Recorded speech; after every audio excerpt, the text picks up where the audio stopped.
Ole! Hello and welcome to the Penno Channel for this match reaction to Aston Villa 2, Tottenham 1 in the fourth round of the FA Cup.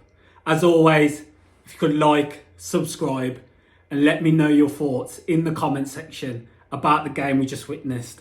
And what a game it was. What a performance from Villa. I think for 75 to 80 minutes of that game, Villa were outstanding. It could have been 4-5, if we're honest. It could have been 3-0 in the first 20 minutes. It was an unbelievable performance. And at times I thought I was sitting in the Bernabeu watching that. That's how it felt. It felt like there was Galacticos on the pitch. The way the ball was moving, the attacking play, the transitions, the build-up. Absolute scenes at Villa Park. And yeah, it was a joy to watch today. I can't lie, it was a joy to watch. Let's get into the lineup, man. Villa, obviously, Konsa's the only fit centre-back, and we'll get on to what happened to Konsa in the game. But Konsa being the only fit centre-back, Boubacar Kamara to start up alongside him. Digne and Andre Garcia made his home debut. Tielemans, McGinn, and then Ramsey, Rogers, Bailey, who was surprised started, and Daniel Marlon, where he came on against Wolves after Watkins went off injured. He started up top. And then you just saw the two ballers on the bench in Rashford and Asensio, which was a madness.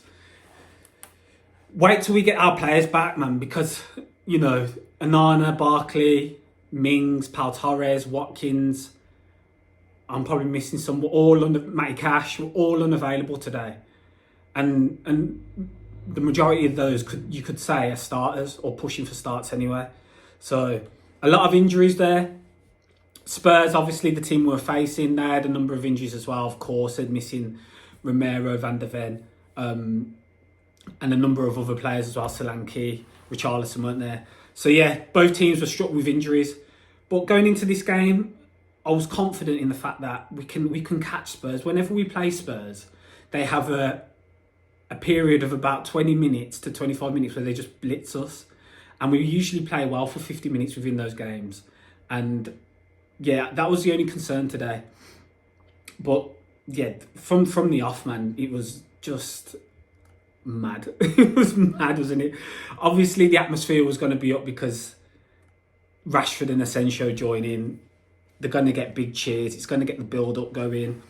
The fans are going to be cheering as they come out onto the pitch and stuff like that for warm-ups at the beginning of the game. And that's how it felt, man. It felt the atmosphere was really good. And the players reciprocated in that first half. Let's go into what happened, man, because it all kicked off very early, and a goal in the first minute from Jacob Ramsey. Reminiscent to the Celtic game where we just started out the blocks, absolutely flying. Morgan Rogers, that turn, run. And sometimes, I think towards the start of the season, people were criticising a bit Morgan Rogers' decision-making. I think it's developed as the season's gone on, his decision-making's developed, especially in the final third where he needs to play that intricate pass through the lines. And today he played a lovely ball through to Ramsey. And obviously Ramsey's got the shot off. You think Clincy's going to do better, but he palms it into the net. From my angle, I thought he'd saved it and he was coming back out, but he's palmed that one into the net and Villa take the lead, man. Jacob Ramsey again, scoring with his left foot after the goal against West Ham. Good to see Jacob Ramsey getting on the score sheet.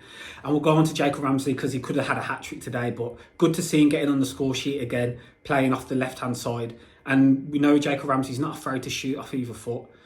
He can strike the ball so cleanly on his right foot, but he gets good contact with his left foot. He hit it with power, it was true.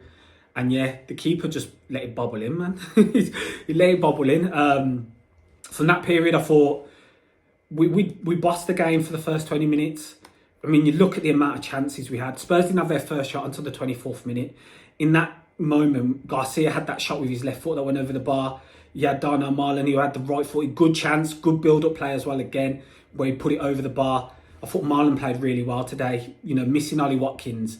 If you'd have said missing Ollie Watkins last season, with the season he had, you'd be struggling to know who would play up there. Obviously, John Duran wasn't as developed as he is this year. And now there's no John Duran here. So Daniel Marlon had to take up that place. And I thought he had an excellent game. His hold-up play was good.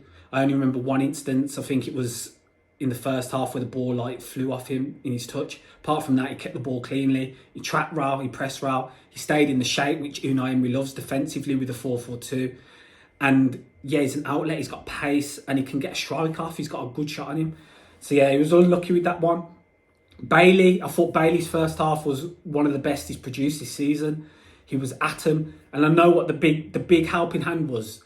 The way Andres Garcia was looking to help him, overlapping, underlapping. I thought Garcia was quality today. For his debut against, Son was playing on that side.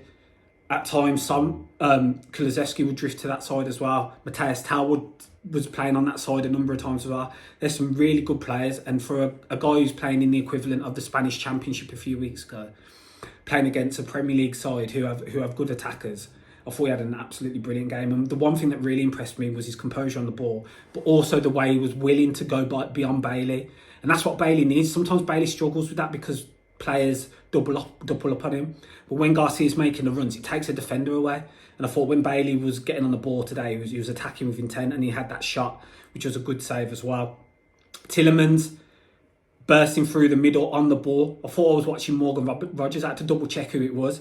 Bursting through the ball. We know his ability on the ball to pass and play it, but he ran through the middle. Spurs just partied like the Red Sea, man, and he struck that one wide, and I think he'd be disappointed with that one as well because it was in an area where you'd expect Yuri Tielemans to finish it. JJ again got put through, clean through, put it wide as well. We had chances. The game could have been done and dusted in the first 25 minutes. It really could. Villa were balling out. And to come back after the Wolves game last week, I think it did us really well that we had a week off. It's the first week off we've had in a long time as well. Players were well rested, albeit we've got those injuries, but the players that had played against Wolves were well rested. It's been a tough campaign. We've had Champions League game in the last 2 weeks in the middle, so it was nice to have a week off, and I think it showed by the way we started the game. Let's get on to the big chance that Spurs missed. Son, it felt like it was offside in the build-up, but the ball ended up going to Mikey Moore. He put a good ball in, and it's a brilliant save from Emi Martinez. And I think in big moments, sometimes this season, Emi Martinez has been lacking as such. He hasn't been to the same standard he was last year. That was a big save. Spreads himself, big body. Son reduces the goal. Son should do better, but Emi Martinez does exactly what he needs to as a goalkeeper, and he spreads wide and makes a brilliant save. Let's go on to it. I've got the exact time of it actually, but yeah, Ezri Konsa going off, man. That was just after that chance. Big blow. And again, the linesman not flagging kind of caused that injury. It was synonymous to Mings' injury at Newcastle, where the liner should have flagged straight away. It continues, and then like Isaac and Mings have that tussle, and Mings ends up doing his ACL. Well, the same thing, Konsa's running back and he pulls up. It seems like he's pulled his hamstring. Hopefully it's not that bad, he's just tweaked it and it's not season defining, man, or he's not out for a few months, because the way he was on the pitch on the floor, he was banging the turf as if he knew it was a bad one. But yeah, Ezri Konsa having to go off is a big blow. Big blow, and I just hope he's back soon. But again, the lino didn't flag, it was offside. Mikey Moore was offside and he didn't flag, and then that led to the injury being caused. And Konsa having to track back. So fingers crossed, man. And at that point, you're thinking, oh no, we've got no centre-backs on the pitch. You talk about Spurs' injuries and there are no centre-backs. Villa have had no centre-backs on the pitch from the 27th minute. Boubacar Kamara's filling in, and Lamar Bogard came on and played centre-back alongside him. And I have to say, until the last few minutes when Matheus Tel scored, I thought Bogard was composed in his performance. He was assured. Him and Kamara played really well together. The pattern didn't change. And if anything, you can play more with those two because, they are centre midfielders. That's their natural positions. So they should be better on the ball. And we did play. We didn't miss out from having a left footer at centre-back. I thought Kamara played so well. He's just an unbelievable player, man. He's incredible. And he was composed on the ball, playing through the lines. Yuri was dropping into pockets. I think Spurs made that quite easy, especially in the first half, because they only really had Bergvall sitting. Bentancur and everyone else was just chasing around. Kulusevski, who was operating in the centre of the pitch, they were just running around chasing spaces. But yeah, there was a little period after that injury, I think for about 10 minutes, where Spurs tried to initiate the game. They tried to really build, and we sat back in our shape as we do, sat back in that 4-4-2, let them come on to us, regained our composure, and then I thought from that point on, we started to play again. Going back to that after that Sun chance, Bailey had another chance where he cut in and he hit it with his left foot, which was another good save. You also had the Ramsey. That was the one where Ramsey hit the post as well. After the initial shot, it's just we had so many chances to kill this game off. It was crazy, man. It was absolutely crazy how many chances. Kalinski was doing a madness. Moving on for that, Rogers had an attempt. Marlon had another shot. Marlon had another shot again that just went wide. We really could have been 3 or 4-0 that first half. It really could. We absolutely dominated the game, and I thought we played really well. I thought we played really well, and I was happy with that first half display. The only thing that I was unhappy about was we weren't 2 or 3-0 up. That was it really. Going into the second half, and after you've put in a performance like that in the first half, you sometimes can think, okay, we can potentially drop off a bit here. That's happened a number of times this season. It happened quite a few times last season as well, where Villa would start dropping off and allow teams to come out onto them. Spurs did that for the first 5 minutes again, but they didn't really create too much. Son Kulusevski had a few chances, but then we have a massive chance to kill the game off. Great play. Jacob Ramsey goes 1-on-1 pretty much, and it's a good save from Kalinski. JJ, I think he had another chance after that again where he goes 1-on-1 and he shoots again with his left foot. I think if he looked up a bit more, potentially there was a pass on. He had more time than he knew on both occasions. He could have gone onto his right foot, his favoured foot, but he's got the confidence on his left. He's a confidence player, and he scored these last 2 goals off his left foot. So I wasn't surprised he took it on, but yeah, he could have killed the game for sure. And then after that, the man of the game, Morgan Rogers, who was unbelievable again. He was tearing through Spurs' defence. The one thing you can't allow Morgan Rogers is space through the middle of the park. And the way Ange set up just allowed for that. He had literally Bergvall running all around, trying to sweep up everywhere. And there's only so many areas of the pitch he could be. Rogers just unbelievable, getting into the right area again. It's great football.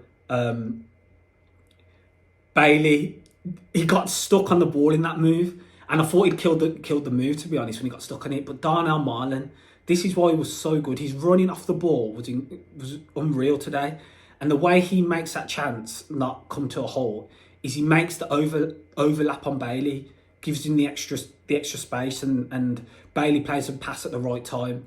Marlon, great ball across, takes a deflection, but he gets to Rogers in the end, and he puts it in the roof of the net, man. 2-0, we were cruising. And we hadn't even brought the Avengers on yet. And yeah, it was mad. After that point, the superstars come on in Asensio and Rashford. There's Olays going around Villa Park, man. It's a madness. The atmosphere was mad. Asensio, bro. Asensio, oh my God. I put a post out like a few days ago saying like Carlos Gil, then Emi Buendia was the evolution of him, and then Asensio could be the evolution of Emi Buendia. Bro, his first 3 touches, he did a Zidane turn. That move and play between him and Rogers was a joke. The Meg Archie Gray twice in that move. Like, Asensio was balling out. Unbelievable. Please, can he stay fit? Just stay fit, because he's a difference maker. Marcus Rashford got asked to play as a 9, obviously, with the Watkins injury. It's not his preferred position. I think everyone knows that Marcus Rashford is not a natural 9. But I thought, when I saw him go for that first header and the leap he got on Danzo, I thought, yeah, he's going to put his effort into this. He's about it today. And he won a number of headers. I think he won 4 out of 6 duels in the game. When he was able to operate off the left, we saw what he did to Porro. He stuck it through his legs. We saw him do that lovely little move with Asensio towards the end, where Asensio plays that quick pass inside, past Basuma. Rashford lays it off again to Asensio, and he puts it across a goal for a goal. And Morgan Rogers is nearly in the position. Bro, we were cooking, man. The football was nuts. It was nuts. Absolute balling out. Andres Garcia, I want to shout him out again. There's that moment again in the second half when he had the ball, Matthias Tel gets the ball off him, and then he wins it back, and that starts a mad move where we play it across the back. Kamara plays a lovely little ball inside to Tielemans. Tielemans plays through the lines to Rashford, who then flicks it around the corner to Rogers, who then puts Jacob Ramsey through, and he should score again. That move reminded me of last season when the moves against Arsenal and City, when we were just playing football through the lines. It was incredible at times today. It really was, man. The football was a joke. Obviously, Villa don't like to keep a clean sheet as always, so we allowed Spurs to make it tense at the end. I think Bogard went to sleep at that point, kind of lost his man, and Tal just stuck it in. Defence will be disappointed with that. I say the defence, the midfield, to be honest, because it was only Matson and Garcia that they recognised defenders as centre-backs or centre-mids. So the midfield / defence will be disappointed with that because, yeah, Bogard just lost his man on that one. It was a nice little ball over from Kulusevski and yeah, Tal did well to finish it. But on the whole, fantastic. We ain't been winning FA Cup games for the last decade. So to get through to the fifth round is a big, big positive. I want to see us win a trophy, man. I want to see us win a trophy. And I like that Unai took it seriously. Played the strongest possible team. Even though we had the number of injuries, he played the strongest side possible. And yeah, the football we played at times today. Yeah, loved it. Absolutely loved it. There's so many names that could have been man of the match. I thought John McGinn. That's the John McGinn I want to see every week. So good. So good. Tracking, winning the ball back, turning on the ball. We know when John McGinn's at it and he turns on the ball, no one can stop him. He's just turning through their players, skipping past them. Morgan Rogers, just absolute baller. Jacob Ramsey, balled out. Should have got more goals though. Andres Garcia, I just want to give him, I think I'm going to give it him just because I was so impressed with him today. On the ball, I was so impressed. Looked calm, composed. And then off the ball as well, there was a number of times Tal made the running behind him. He chapped it back, ushered the ball out of play, or he played a nice pass.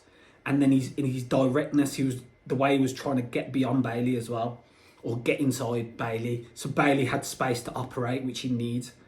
Yeah, I thought Andres Garcia was quality as well, man. But there's so many players. Asensio and Rashford's cameos were top as well. Just a great performance. Boubacar Kamara, he's so good, it just goes under the radar with his performances, but he was outstanding once again. And I thought Bogard was assured when he came on, playing at centre-back as well. Brilliant win. And I just hope we can continue this on now to Ipswich and going forward. Hopefully players come back and we can kick on this second half of the season, man, because when you look at that attack, it's really like Marvel. It's mad. There's not many attacks in the world football that are better than the ones we have now. Just looking at those seven players, it's mad. Darnell Marlin, how could I forget? I thought he had an outstanding game as well. Coming in for Watkins, playing in a position that's not natural to you. As I said, I thought he was quality. Let me know who your man of the match was in the comments. Let me know any other thoughts you have in the comments as well. But I'm a happy guy. I'm going to keep back, watch the Super Bowl, enjoy my Sunday evening. Happy with Villa going through to the fifth round and the performance that they put on, the display they had on. As I said, I thought I was sitting in the burn about at times. Thank you for watching. Like, subscribe, comment. There's a lot of you watching that are not subscribed, so please do subscribe. And as always, up the Villa.